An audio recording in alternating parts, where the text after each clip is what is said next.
क्योंकि for each loop के अंदर हमेशा क्या होता है आपका शो होता है। ठीक है, मैंने डबल आपके राउंड ब्रेकेट देखिए 1 2 3 4 5। अब इसमें उसमें डिफरेंट क्या था, वो आपका जो है पूरा स्ट्रक्चर वो क्या रहा था, ये कि आपका जो है सेपरेट एक डिस्टिंक्ट वैल्यू आपका आपके पास आ रहा है, एक एक करके वैल्यू आपको शो हो रहा है। कंपाइलेशन नहीं हुई क्या वाला वो कोड चेंज करो ये खुद कंपाइल को उसी को कंपाइल करना है, ऑटो कंपाइल करता है, सेव करते हैं तो खुद हो जाता है, खुद आ जाता है। ठीक है, यानी जो भी करेंगे सेव करेंगे तो वो आपका वहां पे खुद ही एग्जीक्यूट करके आपको दिखा देगा। अब देखें, ये था हमारा एरे और लूप। अब आते हैं हम फंक्शन की तरफ कि फंक्शन किस तरीके से बनाया जाए। मैं क्लास में जल्दी इसलिए कर रहा हूँ क्योंकि जीयूआई मुझे बहुत टाइम लगेगा, 1.5 घंटा जीयूआई में लगेगा, जो मेन पर्पस इसलिए करवाऊंगा मैं यहाँ सर एक बात और बता दें, ये जब हम इसको फॉर के लूप के अंदर कर रहे हैं तो हम तो इसको नेक्स्ट लाइन का नहीं बता रहे हैं, तो एक नेक्स्ट ये खुद आपका ले रहे हैं, इसलिए ले रहे हैं खुद नेक्स्ट लाइन इसलिए ले रहे हैं आपका सेपरेट सेपरेट। ये आप जब भी आप करोगे ना इसको, ठीक है, एग्जीक्यूट करोगे कोड के अंदर, वो क्या करता है एक एक स्टेप करेगा। तो एग्जीक्यूट हो रहा है ना, नीचे आपका जो कंपाइलर है ये क्या करता है आपका एक एक लाइन शो करता है, इसको न्यू लाइन करने की जरूरत नहीं है, ये हमेशा आपको अलग अलग लाइन में ऑटो शो अगर करेगा। मुझे दो फंक्शंस चलाने हो फ्रंट के, लेकिन मैं ये चाहता हूँ कि दोनों साइड बाय साइड आए तो आपको क्या करना पड़ेगा, यहाँ पे आपको इसको चलाना पड़ेगा, यहाँ पे मतलब क्या भी इसको दिखना पड़ेगा वेरिएबल। फाइल हम करके दिखाता हूँ एक फंक्शन के अंदर, देखें यहाँ पे डिफरेंट एलिमेंट वाला काम है। जी डिफरेंट है वाला पहले डेवलप वाला मैं चाह रहा हूँ सिर्फ फ्रंट वाला आ जाएगा। देखें यहाँ पे आ गई जगह पर, यहाँ पे मैं क्या करता हूँ, ये जो अलग काम है वो फंक्शन के अंदर करके दिखाता हूँ, वो भी पढ़ा देता हूँ। देखिए यहाँ पे आ गए, मैं फंक्शन बना रहा हूँ। फंक्शन के लिए हम क्या करते हैं, यहाँ पर आपका फंक्शन हम जब भी बनाते हैं जावास्क्रिप्ट में किसी के अंदर तो पूरा फंक्शन लिखते हैं, लेकिन इसके अंदर क्या लिखेंगे func फंक। ठीक है, तो यहाँ पे आ गए, मैंने कहा कि फंक लिखने के बाद यहाँ पे आप क्या करोगे, कोई भी नाम दे दें इसका, जो देना चाहे नाम आप। यहाँ पे मैंने लिखा कि भाई मेरा फर्स्ट मेथड है तो मैंने लिखा मेथड 1, कुछ भी लिख लें। उसके बाद इसको मैंने ओपन किया, ओपन करने के बाद मैंने आपको क्या बताया था कि यहाँ पे अगर आपको आर्गुमेंट पैरामीटर पास करना है तो आपको कैसे करना पड़ेगा। यहाँ पे मैं फाइल में वेरिएबल बना लेता हूँ, मैंने कहा कि भाई मैसेज, तो यहाँ पे आप कॉलम देकर यहाँ पे क्या लिखेंगे, इसकी डेटा टाइप लिखेंगे क्या होनी चाहिए जी। इसके बाद आप ओपन करेंगे, यहाँ पे सेव कर दिया इसको मैंने यहाँ पर। अब नीचे में क्या कर लेता हूँ, यहाँ पर कर लेते हैं प्रिंट। प्रिंट के बाद यहाँ पे लिख लेता हूँ कि मुझे क्या शो करना है, मुझे करना है मैसेज शो करना है। ठीक है, इसको मैंने सेव किया। सेव करने के बाद यहाँ पे क्या कर लेते हैं, इसको मेथड को कॉल कर लेते हैं, क्योंकि आपका नीचे शो नहीं हो रहा, जब तो इसको कॉल नहीं करेंगे आपका शो नहीं होगा। तो यहाँ कर लेता हूँ मेथड 1 में हमने कोई भी मैसेज लिखना है, यहाँ पे मैंने लिखा, यहाँ पे जाके मैसेज के अंदर मैं लिख लिया भाई सलाम। तो यहाँ पे आपका जगह पे एग्जीक्यूट किया, एग्जीक्यूट करने के बाद आपका क्या नीचे लिखा हुआ आ गया सलाम। ठीक है, यहाँ पर वेरिएबल का नाम देना जरूरी है क्या? जी जरूरी है, यहाँ पे कॉल करवाते हो। अब देखिएगा, अगर मैं यहाँ पे जाके क्या कर रहा हूँ, यहाँ पे जाके जगह पर यहाँ पे मैंने कहा कोमा देख के जगह फिर मैं कर लेता हूँ कि भाई मेरा दूसरा वेरिएबल है, यहाँ पर मैंने लिखा कि भाई वैल्यू, और इसको कर लेता हूँ कि आपका यहाँ पे इंटीजर कर लेते हैं। इंटीजर करने के बाद यहाँ पे इसको किया हमने, और यहाँ पे कहा कि भाई क्या शो हो जाए, फिर मैं लिख लेता हूँ कि you are inter value text is, क्या है हमारी टेक्स्ट आपका यहाँ पे जगह पे जाकर हमने लिखा मैसेज, और मैंने लिखा यहाँ पे जाकर एंड वैल्यू इज आपका यहाँ पर जगह पर हम कर लेते हैं जगह पे जाकर आपका वैल्यू। सेव किया, सेव करने के बाद एरर दे रहा है क्योंकि यहाँ पे हमने लिखा हुआ है, तो मैं यहाँ पे जगह में कोमा करके क्या कर लेता हूँ, जगह पे जाकर आपका 5 लिखा मैंने यहाँ पे और सेव किया। इसको देखें एरर क्यों, क्योंकि हमने यहाँ पे क्या करना है, वैल्यू लिखकर क्या करना है, बाद वैल्यू देना है। देखो यहाँ पे एग्जीक्यूट किया, शो हुआ आपका, यहाँ पे आउटपुट आ गया। अब देखो अगर मैं इसको क्या कर लेता हूँ, यहाँ पे यहाँ से मैसेज हटा देता हूँ, सेव किया, तो यहाँ पे देखिए जगह पे आपका एरर। हमेशा जब भी आप यहाँ पे कोई वैल्यू पास करेंगे तो उसका नाम आएगा, उसके बाद टेक्स्ट लिखा हुआ आएगा, ठीक है। तो ये हमने यहाँ पे मैसेज लिखा और यहाँ पे आपका सेव किया, तो हमारे पास ये आपका प्रोग्राम आउटपुट में आ गया, ये फंक्शन। अब देखो इस फंक्शन के फंक्शन हमारे दो किस्म के होते हैं, एक तो हम जो डायरेक्ट बनाते हैं, इको करते हैं, शो हो जाता है, कॉल करते हैं। एक हम बनाते हैं रिटर्न के साथ। रिटर्न के साथ इसलिए बनाते हैं कि भाई उसमें डेटा जो हमारी आए वो किसी के साथ, हम दूसरे के साथ उसके साथ करना चाहे, एक्शन करना, परफॉर्म करना चाहे तो वो हम कर सकें, ठीक है, एज अ वेरिएबल उसको काम करें, ठीक है। तो वो किस तरीके से होगा, उसको कैसे अप्लाई करेंगे यहाँ पर, तो उसके लिए आपको क्या करना पड़ेगा, इसको बनाने के लिए फंक्शन के अंदर यहाँ पे क्या करना पड़ेगा, आपको ये हटा दें।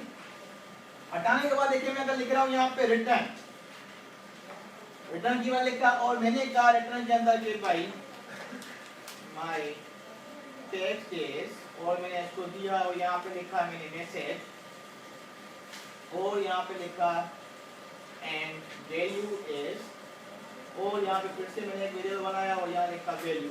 तो देखिए यहाँ पे सेव किया, सेव करने के बाद हमें यहाँ पे एक क्या कर रहा है, एरर दे रहा है।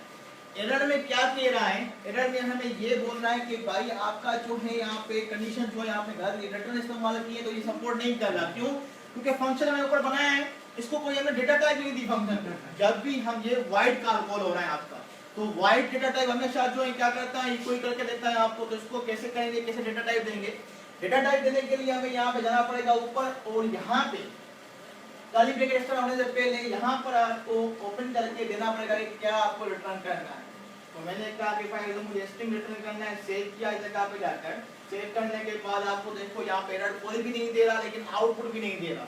क्यों नहीं दे रहा? क्योंकि जब भी हम रिटर्न यूज करते हैं तो वो उसको एज अ वेरिएबल ट्रीट करता है। तो उसको आउटपुट करने के लिए हम यहाँ पे क्या करेंगे, मेथड के आगे जाकर प्रिंट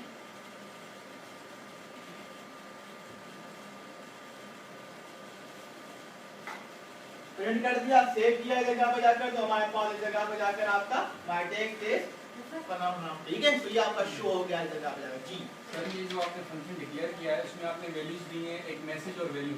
जब मैं कॉल करूंगा तो जरूरी है कि मैं वैल्यू और मैसेज लिखूं, अपने वेरिएबल के नाम नहीं लिख सकता। जैसे नीचे मैंने आपने ऊपर अगर यहाँ पर जो वेरिएबल दिए हैं, ठीक है, अब उसमें जो डेटा पास करेंगे नीचे में से यहाँ पास करेंगे, ठीक है, तो आपको ये भी नाम लिखने पड़ेंगे क्योंकि इसके आगे टेक्स्ट पास करना है। यहाँ पे टेक्स्ट चेंज कर सकते हो, जैसे सी में हम कोई फंक्शन बनाते हैं उसमें हम अलग नाम दे सकते हैं, लेकिन यहाँ पे नहीं दे सकते। यहाँ पे आपको सेम ही लिखना है। इसमें इंटेलिजेंस के अंदर सेम वही वेरिएबल के नाम आ जाते हैं। सेम आपकी आ जाती है। इसमें कॉन्सेप्ट नहीं है, जैसे क्लासेस ऑब्जेक्ट प्रोग्रामिंग कॉन्सेप्ट है, आपके यहाँ उसी वगैरह आ रहा। मेन चीज तो इसके अंदर ऑब्जेक्ट प्रोग्रामिंग ही है। मेथड का कोई अभी कंसोल में नहीं कुछ भी नहीं है। अब देखिए यहाँ पर, अब आते हैं थोड़ा मैं क्लास की तरफ आता हूँ। यहाँ पर इसको मैंने हटा दिया, फंक्शन को हटा के मैं यहाँ पे क्लास की तरफ आ रहा हूँ क्योंकि मुझे ये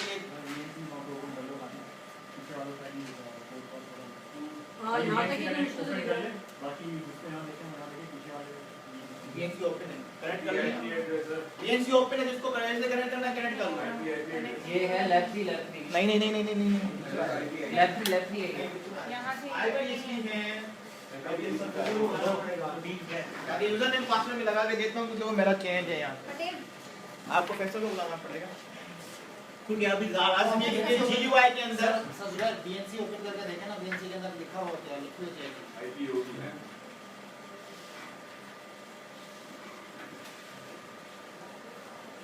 50 बता रहे हैं। साइन कर दो 200 200 100 150 5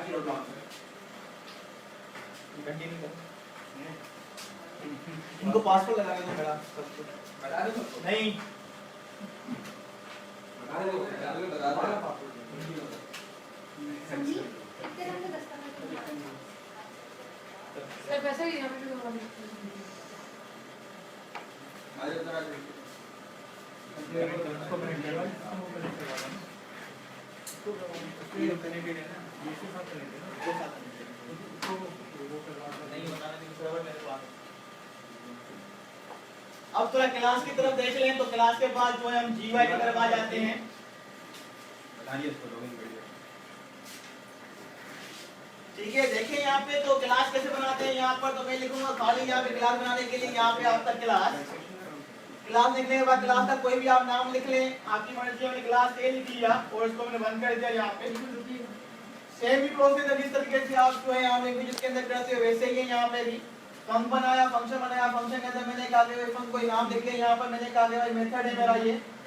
उसके अलावा जो है पैरामीटर पास करना है, अंदर जाके मैं पैरामीटर पास कर रहा हूँ। यहाँ पर पैरामीटर आप कोई भी दे दें, मैंने देखा कि मैसेज और यहाँ पे लिख लिया कि स्ट्रिंग है मेरा ये।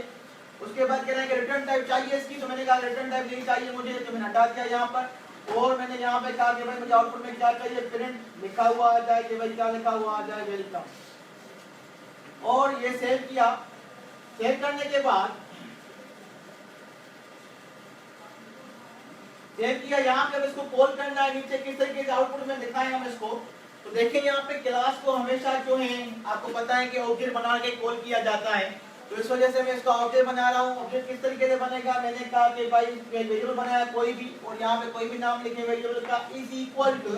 अब यहाँ पे न्यू कीवर्ड नहीं लगता, सिर्फ ये डिफरेंट। यहाँ पे आप क्या करेंगे, एक क्लास को मैंने कॉल किया और यहाँ पे इसको सेव कर दिया, उसके बाद यहाँ पे क्या करेंगे, ए बी लिखकर जोड़ दिया तो आपका मेथड यहाँ पे कॉल हो गया। और मेथड के अंदर आप कोई भी टेक्स्ट लिख सकते हैं, मैंने लिखा कि भाई सलाम, और यहाँ पे जगह पे प्रिंट की जगह पे मैं वेलकम की जगह पे क्या लिखूंगा, यहाँ पे आपका जो आप मैसेज शो करवाना चाहते हैं वो लिखूंगा यहाँ पर। तो आप जब भी जो भी लिखेंगे टेक्स्ट के नीचे जो आपकी वो क्या हो जाएगी, आपकी कॉल हो जाएगी। सिर्फ क्या डिफरेंट है, न्यू नहीं लगता, आपका डायरेक्ट ए कॉल हो जाता है वहाँ पे स्विफ्ट के अंदर, इंस्टेंस यानी ऑटोमेटिकली असाइन करता है। असाइन कर देते तो हैं। क्या आप कास्टिंग और डाउन कास्टिंग भी आराम से हो जाएगी? आराम से हो जाएगी, बिल्कुल आराम से हो जाएगी। कास्टिंग जो डाई कास्टिंग जो है ना, आपका सिर्फ क्या लिखना पड़ता है, इंटीजर आ डबल नहीं पॉइंट पूरा अब कास्टिंग और डाई अब कास्टिंग कास्टिंग भी हो जाएगी, यहाँ पे आपका ऑब्जेक्ट कन्वर्ट हो जाएगा। ठीक है, देखें यहाँ पर। अब इसको एक आखिरी चीज इनहेरिटेंस देख लें तो फिर मैं बात जीवा अपना स्टार्ट कर देता हूँ। तो यहाँ पे आ गए, यहाँ पे जाकर मैं क्या कर लेता हूँ, क्लास के बाद मैंने यहाँ पे लिखा बी और यहाँ पे इसको ओपन किया और यहाँ पे कर लेते हैं कोई भी मेथड बना ले, यहाँ पे वन और यहाँ पे मैंने कहा कि मेथड आपका यहाँ पे वन या टू कोई भी दे दें इस जगह पे। इसके बाद पैरामीटर मैंने दिया, पैरामीटर मुझे कोई भी नहीं चाहिए इसके अंदर, मैंने इसको हटा दिया और यहाँ पे कहा कि भाई क्या होना चाहिए इस जगह पर, मैंने इस जगह पे कहा कि भाई प्रिंट मेरा होना चाहिए, प्रिंट के अंदर मुझे शो हो गया, शो हो हेलो, सेव किया। अब इसको जो है इनहेरिटेंस कैसे करें, ए को बी के साथ, ये फॉलो करते हैं सी शार्प को। सी शार्प में जैसे करते थे ना, हम क्या कहते थे, कॉलन यूज करते थे, उसी तरीके से हम देंगे यहाँ पे। तो मैं यहाँ पे क्या, मैंने कॉलन और इसके बाद मैंने यहाँ पे कहा ए, सेव कर दिया, मतलब कि आपका जो है बी ए के साथ इनहेरिटेंस हो गया।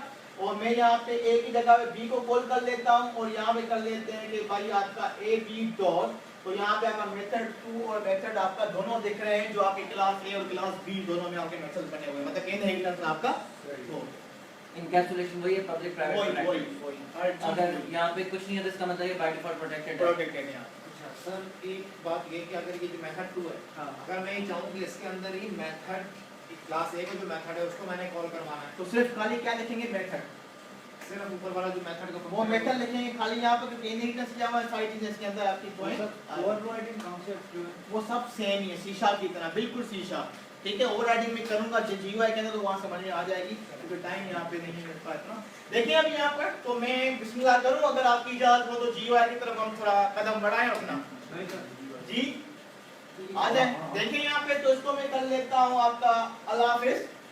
अल्लाह हाफिज करने के बाद अब अल्लाह करके थोड़ा टाइम लगेगा, तो यहाँ देखें एक्स कोड मैंने ओपन किया, एक्स कोड ओपन करने के बाद इसने कहा कि भाई, मैंने कहा कि भाई न्यू प्रोजेक्ट मुझे स्टार्ट करना है, क्रिएट न्यू प्रोजेक्ट, क्लिक किया। यहाँ पे जाके क्रिएट करने के बाद अब थोड़ा की समझने की इसके अंदर ये कुछ आपके यहाँ पे इसके लेआउट शो हो रहे हैं।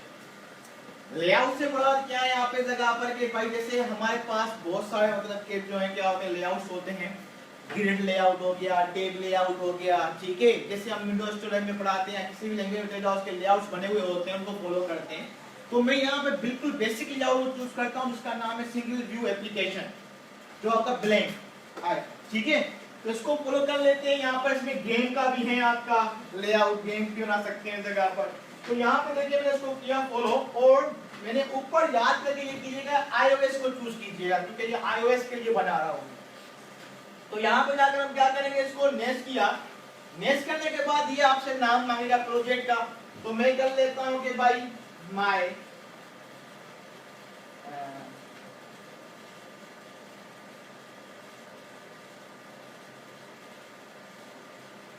रजिस्ट्रेशन ऐप लिख लेते हैं, ठीक है। और यहाँ पे जाकर अब देखो एक यहाँ पे आपको नजर आएगा टीम का नाम, एक ऐड अकाउंट लिखा हुआ है, यहाँ पर लिखा हुआ है। अब ये देखो iOS वालों ने आपको एक चीज प्रोवाइड कर रहा है, वो कौन सी है कि आप टीम वर्क कर सकते हो। आप अपनी वर्चुअल मशीन के साथ अगर 5, 6, 10, 12 आपकी टीम बनी हुई है, उनके पास वर्चुअल मशीन आपकी मैक आपके पास मौजूद है, तो आप क्या करोगे कि भाई आपस में कनेक्टिविटी करके यहाँ पे सिर्फ टीम ऐड कर लो, सब एक प्रोजेक्ट के ऊपर काम कर सकते हो एट अ टाइम।